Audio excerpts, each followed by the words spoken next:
So welcome for today's class of English. This is class 9th English grammar. So today's grammar is question is change the following sentences as directed by choosing the correct alternatives. Write your answer with the corresponding numbers.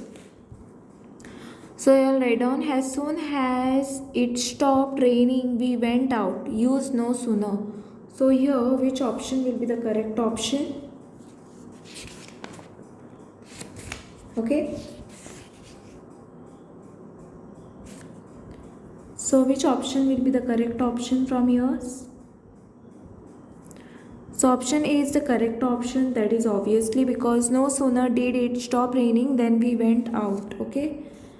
Next question is, no sooner did I see her than I recognized her. Use as soon as.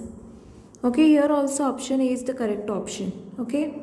As soon as I saw her, I recognized her. Okay. Next question is, you like the mangoes, use a caution tag. So question number, this one is option C. Okay, you like the mangoes, didn't you? Because you are using a caution tag and this is the correct option. Now moving towards the next one. Okay, moving towards the question number 48.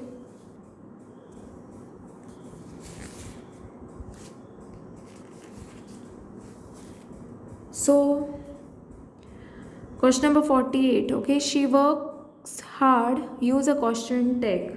So here option C is the correct option. She works hard, doesn't she? And then you will be using take down question number 49. What will be the puppy licked the ball, change the voice. Okay. So what is question number 49? Option A is the correct option, right? And here question number 50 is what? Tabby ate a mouse yesterday. Okay. So here option B is the correct option because we are changing the voice. The mouse was eaten by Tabby yesterday. Okay. This is the correct option. Now moving towards the next question, that is, okay, Dana is playing a party. Change the voice. So here option C is the correct option. A party is being planned by Dana. Okay. So you can take down this. Let me turn the page. Okay. I did not scold her. Change the voice. Okay. So here which is the correct option? Option C is correct option. She was not scolded by me. Okay. And I hope you can see this clearly also. So with this I'll end up today's class. In the next class I will be giving you all more like this for your exam. Very important. Thanks for watching.